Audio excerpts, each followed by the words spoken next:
J-Drone here. We are continuing our testing of the OBBEY 850mah LiPo battery. Yesterday I got 10 minutes all day.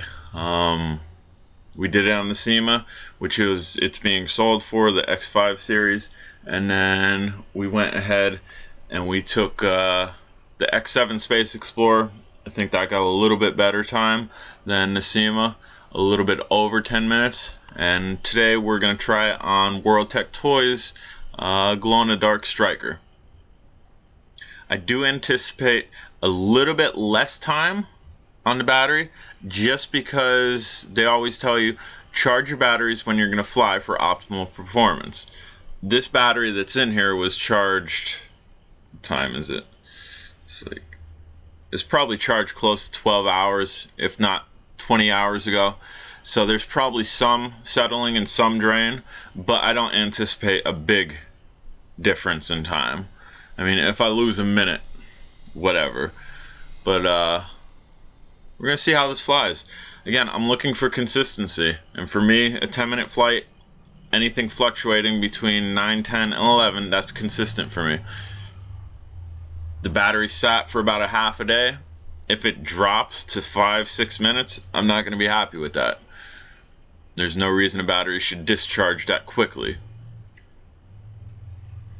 As you can see, we're not baby flying it. We're taking it up, out, and flying it fairly aggressive, not crazy. There's not a wind that I don't have to fight with, but you see I'm doing flips here. We're doing a little bit of acrobatics too, just to get those motors working.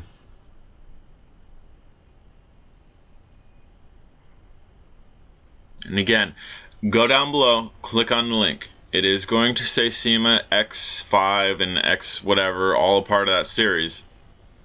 If you have the striker, if you have Bauming Flip King, if you have the Quadcopter, I could go on and on. If the connection is the same, this is going to fit.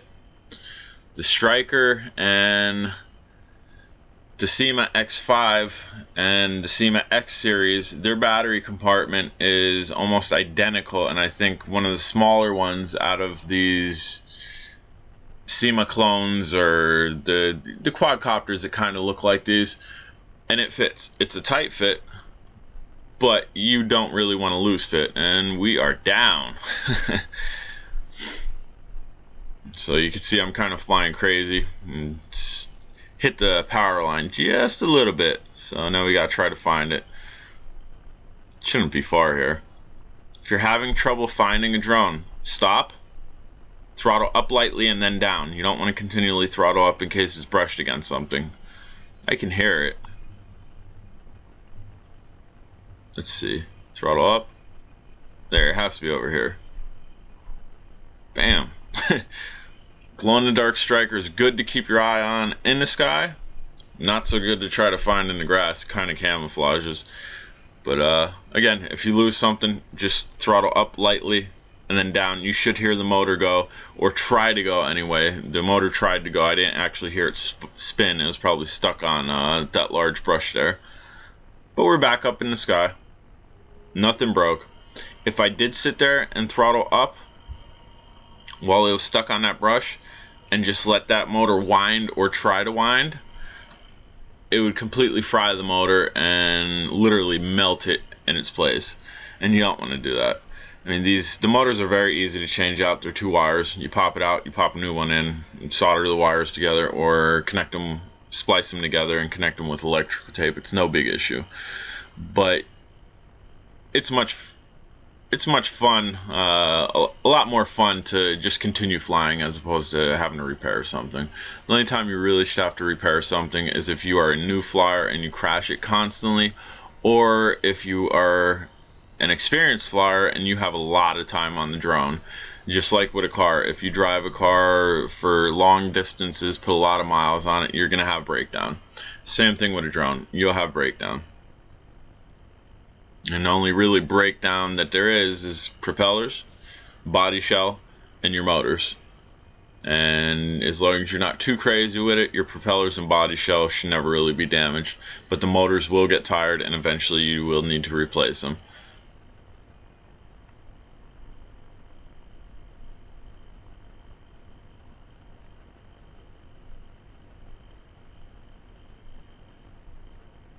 This is a very good flyer, and like I said, pretty easy to keep your eye on.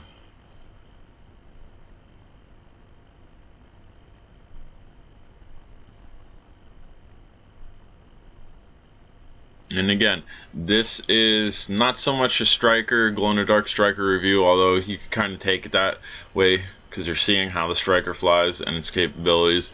I'm not really going in too in depth with the drone itself, but we're doing a time test on the LiPo battery that's inside of it, which again, go to the link on the bottom. If I hit 9 to 10 minutes, this is the third trial that it's been consistent, and this battery sat for a day, well, about a half a day. And I know there was drain because I've done this test before on other batteries, and I've charged 5 of them, used 4 of them, let the one sit until I got after work, which was much more than 12 hours, came home and lost about a minute or two. But the drain's not that great. So, like I said, if we hit 9 minutes, 10 minutes, I'm going to sign off on this battery. I mean, yesterday I gave it the stamp, J-Drone stamp of approval, but I'm fully testing this. They gave me 5 batteries. I'm going to run 5 tests on this. This is the 4th one.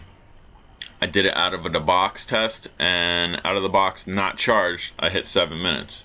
Most of your drones with the manufacturer batteries are having a hard time hitting 7 minutes, and this battery here out of the box, no charge, cased 7 minutes. That's really impressive to me. And right now we're at that 7-minute mark that I'm speaking about.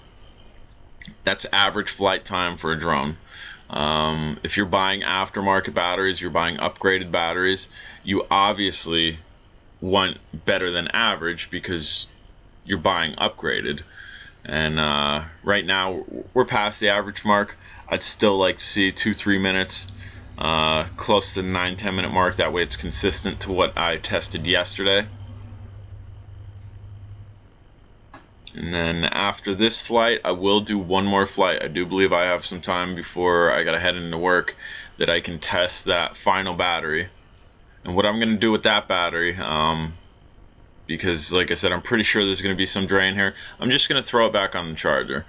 It's probably only going to charge for 5-10 minutes, but it's going to give it that peak, just a little bit that it lost sitting overnight. And we'll see what type of time we get on a super fresh battery as opposed to one that's been sitting.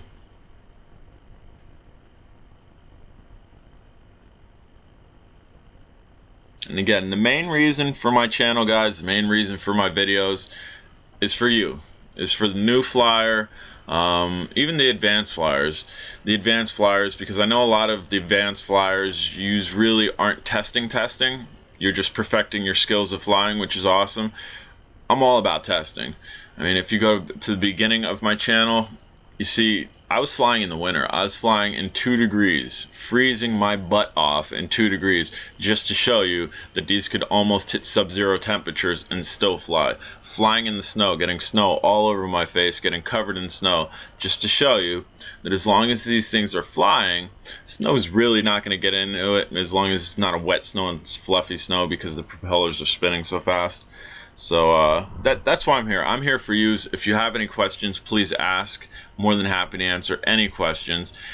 Thank you for the subscribers that have subscribed. If you haven't subscribed, please do. I do all types of crazy things, scale mountains, climb trees and whatnot. But my main thing is testing.